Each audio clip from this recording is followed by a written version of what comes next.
ಕೋಗಲು ವೆಂಕಟೇಶ್ ಅಣ್ಣವ್ರಿಗೆ ಒಂದು ಮಾತು ಹೇಳ್ತೀನಿ. ಮೊನ್ನೆ ಸೋಷಿಯಲ್ ಮೀಡಿಯಾದಲ್ಲಿ ಮಾತಾಡಿದ್ರಲ್ಲಿ ದಲಿತರಿಗೆ ಏನೂ ಮಾಡಿಲ್ಲ ಅನ್ನೋ ಪದ ಹೇಳಿದ್ದಾರೆ.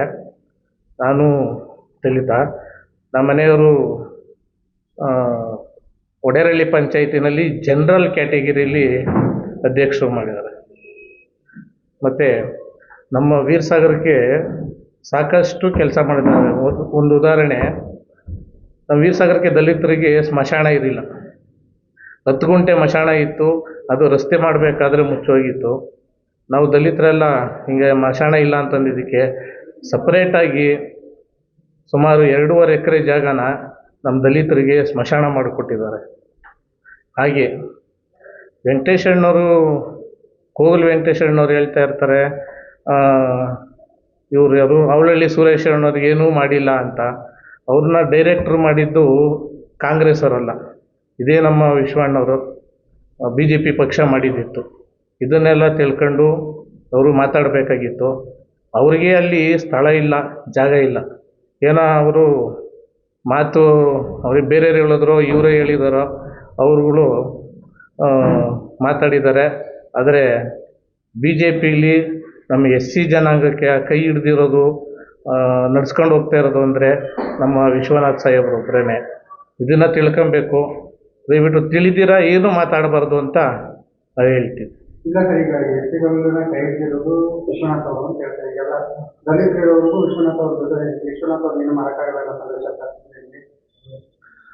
ಖಂಡಿತವಾಗ್ಲೂ ಅವರು ದಲಿತರು, ನಾವು MLA ಅವ್ರು ಒಟ್ಟಿಗೆ ಇದ್ದೀವಿ. ಮತ್ತು ಇನ್ನೊಂದು ಹೇಳ್ಬೇಕಂದ್ರೆ, ಅಧ್ಯಕ್ಷರು ಮಾಡಬೇಕಾದ್ರೆ ನಮ್ಮಲ್ಲಿ ಜಾತಿ ಭೇದ ಇಲ್ಲ ಅನ್ನೋದಕ್ಕೊಂದು ಉದಾಹರಣೆ.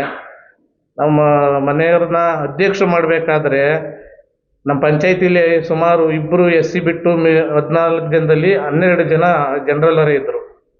ಅದರಲ್ಲಿ ಯಾರೂ ಅಬ್ಜೆಕ್ಷನ್ ಮಾಡಿಲ್ಲ. ಅದನ್ನು ಮಾಡಿದ್ದು ಅಂತ ನಮ್ಮ ಶಾಸಕರು. ಮತ್ತು ನಮ್ಮ ಲೀಡ್ರುಗಳು, ಏನು ನಮ್ಮ BJPಲಿ ಟಾಪ್ 1 ಲೀಡ್ರುಗಳಿದ್ದಾರೆ, ನಮ್ಮ ಕಾಕೋಳು ಇವರು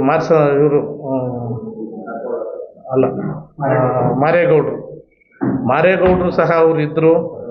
ಅವರು ಸಹ ಇವ್ರನ್ನ SC ಅವ್ರನ್ನ ಇಲ್ಲಿ ಎಲ್ಲ ಮೆಂಬರ್ ಒಪ್ಕೊಂಡಿರೋದ್ರಿಂದ ಅವ್ರು ಮಾಡ್ಬೋದು ಅಂತ ಮಾರೇಗೌಡರಾಗಿರ್ಬೋದು, ನಮ್ಮ ದಿಬ್ಬೂರು ಜಯಣ್ಣವರಾಗಿರ್ಬೋದು, ಎಲ್ಲ ಜನರಲ್ಲೂ ಮುಖಂಡರುಗಳು ಎಲ್ಲರೂ ಒಪ್ಪಿ ಮಾಡಿದ್ರು.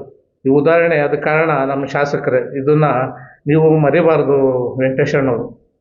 ವೆಂಕಟೇಶಣ್ಣ ಅಪ್ರಸ್ತುತ ಆಗ್ತೀವಿ, ಜಾಸ್ತಿ ವಿರುದ್ಧ ಮಾತಾಡಿದ್ರೆ ನಾನು ಮೇನ್ ಸ್ಟ್ರೀಮಿಗೆ ಬರ್ತೀನಿ ಅನ್ನೋ ಕಾರಣಕ್ಕೆ ಏನಾದ್ರು ಹೇಳಿಬೋದಾ?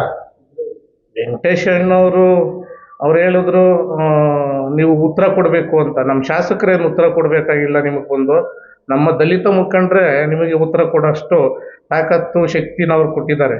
ಹಾಗಾಗಿ ಅವರೇ ಬರಬೇಕನ್ನೋದೇನಿಲ್ಲ. ನಿಮ್ಮಲ್ಲಿ ಸ್ಥಾನ ಇಲ್ಲ. ನೋಡ್ಕೊಳ್ರಿ, ಮುಂದಿನ ಬರೋ ಚುನಾವಣೆಯಲ್ಲಿ ನಿಮ್ಗೆ ಯಾವ ರೀತಿ ನಡ್ಸ್ಕೊಂತಾರೆ, ನಿಮ್ಮನ್ನು ಯಾವ ಮಟ್ಟಕ್ಕೆ ಮಡಗ್ತಾರೆ ಅನ್ನೋದನ್ನು ನೀವು ನೋಡಬೇಕು.